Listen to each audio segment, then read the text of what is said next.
বিপদেৰে আৰম্ভ হৈছে। এই কথাটোৱে আমাক কি শিকাইছে যে আমি প্ৰত্যেকখন গৃহস্থ সমাজৰ লোকসকলে ৰাতিপুৱা শুই উঠাৰ পৰা গধূলা হোৱালৈকে আপোনালোকৰ পৰিয়ালৰ কোনো সদস্য ক'ৰবালৈ যাত্ৰা কৰি যায় আৰু আপুনি বা পৰিয়ালৰ মানুহে ৰাতিপুৱা শুই উঠাৰ পৰা গধূলা হোৱালৈকে কিবা নহয় কিবা এটা কাম কৰে। যে আপোনালোকে যাত্ৰা কৰাৰ লগত কি থাকে? আমি ঘৰৰ পৰা ক'ৰবালৈ যাত্ৰা কৰি যাওঁতে আমাৰ তাৰ লগত কি জড়িত হৈ থাকে? লক্ষ্য আৰু উদ্দেশ্য। আমাৰ সদস্যসকল কোনোবা যদি ক'ৰবালৈ যাব ওলায় তেতিয়া সেই যাত্ৰাটোৰ লগত লক্ষ্য বা উদ্দেশ্য থাকে। আজি আপোনালোকে নামঘৰলৈ কি লক্ষ্য লৈ আহিছে? ভাগৱত শুনিবলৈ, এইটো লক্ষ্য। মনত ৰাখিব, ভাগৱত আজি ব্যাখ্যা হ'ব শুনিম বুলি ভাবি এই লক্ষ্য লৈ আহিছে। আমাৰ যাত্ৰাৰ লগত কি থাকিব? এটা লক্ষ্য বা উদ্দেশ্য থাকিব।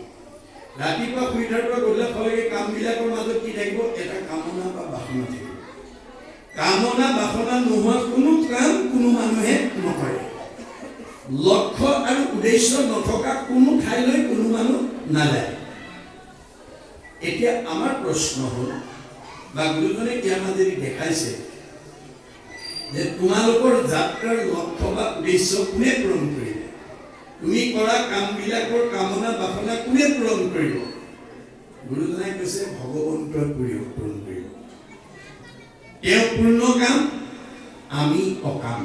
আমাৰ কামনাৰ শেষ নাই, কিন্তু ভগৱন্তই পূৰণ কৰিব। তেওঁ পূৰ্ণ কাম। যাত্ৰাৰ লক্ষ্য উদ্দেশ্য কোনে পূৰণ কৰিব? ভগৱন্তই। আমি পৰতন্ত্ৰ, তেওঁ স্বতন্ত্ৰ। আপুনি বহুত দিনৰ পৰা ক'ৰবালৈ যাম বুলি ভাবি থাকিলেও নিৰ্দিষ্ট দিনা যাব নোৱাৰিবও পাৰে যদি ভগৱন্তই যাব নিদিয়ে। খাম বুলি বাঢ়িব ভাত কাঁহীও খাবলৈ নাপাব পাৰে যদি ভগৱন্তই খাব নিদিয়ে।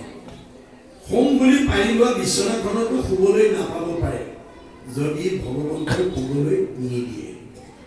তেওঁ স্বতন্ত্ৰ, আমি পৰতন্ত্ৰ। তেওঁ পূৰ্ণ কাম, আমি অকাম। সেইকাৰণে আমাৰ ঘৰখনৰ প্ৰতিজন সদস্য, প্ৰতিজন পৰিয়ালৰ লোকে যাতে যাত্ৰাৰ কালত ঈশ্বৰৰ নাম লৈ যাত্ৰা কৰিব পাৰে তাৰ প্ৰতি আমাৰ ভাগৱত শুনি এই কথা জনাসকলে চকু দিব। জ্যেষ্ঠসকলে ল'ৰাটো বা ছোৱালীজনী ক'ৰবাত যাব লাগিছে, মাজনী কোনফালে যাব? স্কুললৈ। কৃষ্ণ বুলি কৈ যায়, ৰাম বুলি কৈ যায়। ফুৰিবলৈ গৈছে, কৃষ্ণ বুলি কৈ যায়, ৰাম বুলি কৈ যায়।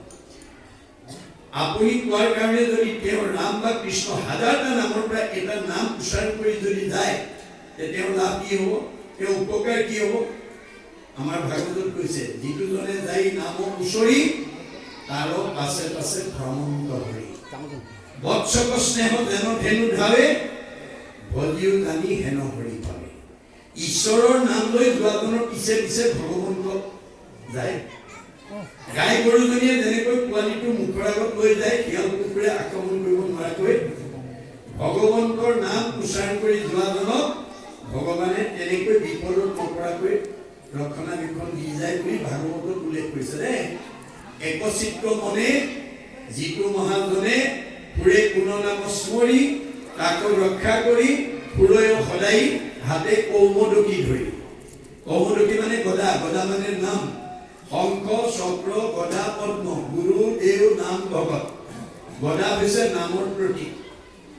গতিকে নামে আপোনাক সকলো বিপদৰ পৰা উদ্ধাৰ কৰিব। এইটো প্ৰথম কথা দেই। আৰু কৰ্মবিলাক কৰোঁতে ঈশ্বৰক অৰ্পণ কৰি কৰিব। যত ধৰ্ম কৰ্ম কৰা কৃষ্ণ অৰ্পণ তেবে অপ্ৰয়াসে সিজিবে অপ্ৰয়োজন। এতিয়াহে আপোনাৰ কৰ্মটোৰ লগত জড়িত হৈ থকা কামনা বাসনাটো ভগৱানে আপোনাক পূৰণ কৰিব। মই কৰিছোঁ বুলি ভাবি পেলাই যদি কামটো কৰে তেতিয়াহ'লে যশোদাৰ নিচিনা হ'ব। যশোদাই দধিভান্ত ভঙা অপৰাধত কৃষ্ণক ধৰি আনি উৰালত বান্ধিবলৈ বিচাৰিছে। ৰাজভঁৰালত জড়ি আনি বান্ধিছে, কিন্তু দুৱাঙুলে নোজোৰে। আকৌ জোৰা দিয়ে, আকৌ দুৱাঙুলে নোজোৰে। গতিকে কথাটোৱে আমাক কি বুজাইছে যে যশোদাই যি সময়লৈকে মই বান্ধিছো মোৰ পুত্ৰক বান্ধিছে।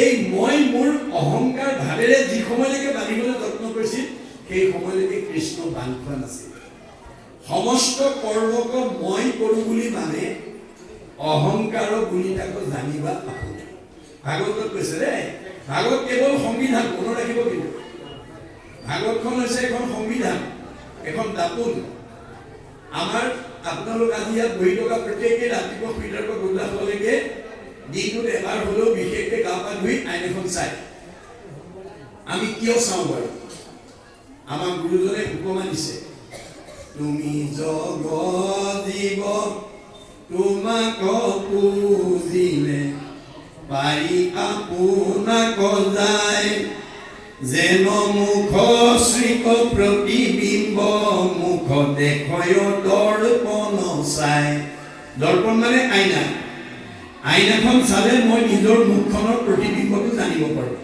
মই আগতকৈ বগাই হৈছোঁ নে কলাই হৈছোঁ নে শকতে হৈছোঁ নে ক্ষীণাইছোঁ নে মুখত কিবা স্পট কৰিছে নেকি আইনাখন চালে জানিব পাৰোঁ আৰু ব্যৱস্থা ল'ব পাৰোঁ সেইকাৰণে আমি দিনটোত এবাৰ হ'লেও আইনাখন চাওঁ আপোনালোকৰ ঘৰত আইনাখন বেছিকৈ কোনে চায় আপোনালোকে লক্ষ্য কৰিবচোন কাৰোবাৰ ঘৰত যদি ডেকা গাভৰু ল'ৰা ছোৱালী আছে কাৰোবাৰ ঘৰত যদি নতুনকৈ বিয়া কৰাই অনা বোৱাৰী আছে সেই ডেকা গাভৰু আৰু নতুনকৈ বিয়া কৰাই অনা বোৱাৰীবিলাকে ৬০-৭০ বছৰৰ বয়সৰ বুঢ়া বুঢ়ীতকৈ আইনাখন বেছিকৈ চায় কিয় তেওঁলোকৰ চেহেৰাটো ভালে আছেনে নাই জানিবৰ কাৰণে তেওঁলোক সদায় উদ্বিগ্ন হৈ থাকে এতিয়া আমাৰ শংকৰদেৱে কৈছে আমাৰ ঘৰত যেনেকৈ ডেকা গাভৰু বা নতুনকৈ বিয়া কৰা বোৱাৰীজনীয়ে যেনেকৈ আইনাখন বেছিকৈ চায় তেনেকৈ আজি ভাগৱত ব্যাখ্যা শুনিবলৈ ৬০-৭০ বছৰৰ বুঢ়া বুঢ়ীতকৈ এই ডেকা গাভৰু নৱপ্ৰজন্মবিলাক বেছিকৈ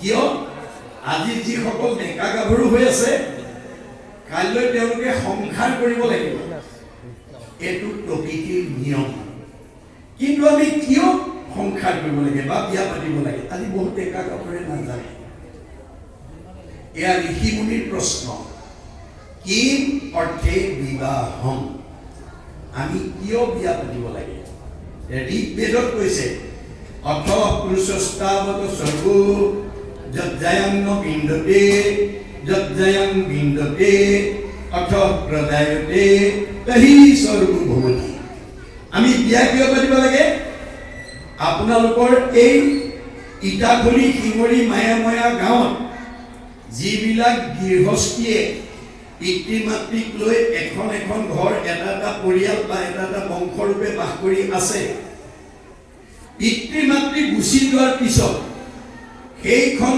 ঘৰত সেই পিতৃ মাতৃৰ বংশ অনাগত দিনত এইখন গাঁৱত এৰি থৈ যাবৰ কাৰণে বিয়া পাতিব লাগে পুত্ৰ কন্যা জন্ম দিবৰ কাৰণে বিয়া পাতিব লাগে এয়া বেদৰ মনত ৰাখিব কিম অৰ্থে বিবাহম পুত্ৰাৰ্থে বিবাহম কিয় বিয়া পাতিব লাগে পুত্ৰ কন্যা জন্ম দিবৰ কাৰণে বিয়া পাতিব লাগে কি অৰ্থে পুত্ৰ কি কাৰণে পুত্ৰ জন্ম দিব লাগে পুণ্যম নৰকে তাৰৈতে ইতিহি পুত্ৰাহা বেদত কৈছে পুণ্যাম নৰকৰ পৰা পিতৃ মাতৃক উদ্ধাৰ কৰিবৰ কাৰণে পুত্ৰ কন্যা জন্ম দিব লাগে এতিয়া আমাৰ ৮৪ নৰকৰ ভিতৰত আটাইতকৈ দুখ লগা নৰকখনৰ নাম হ'ল পুণ্যাম নৰক বুলি কৈছে ভাগৱতে দেই এই নৰকখন আমাৰ পিতৃ মাতৃৰ জীৱনলৈ কেতিয়া নামি আহিব ৬০ বছৰৰ পিছত ৬০ বছৰৰ পিছত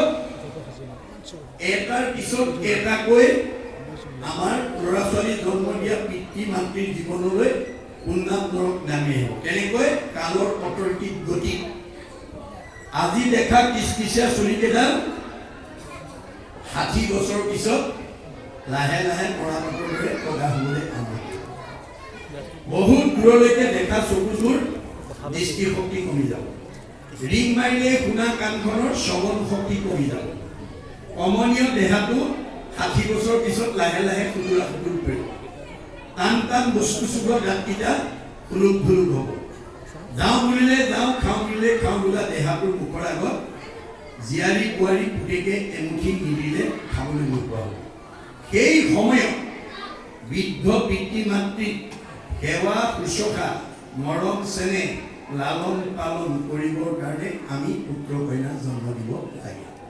কোন পুত্ৰই সেইটো কৰিব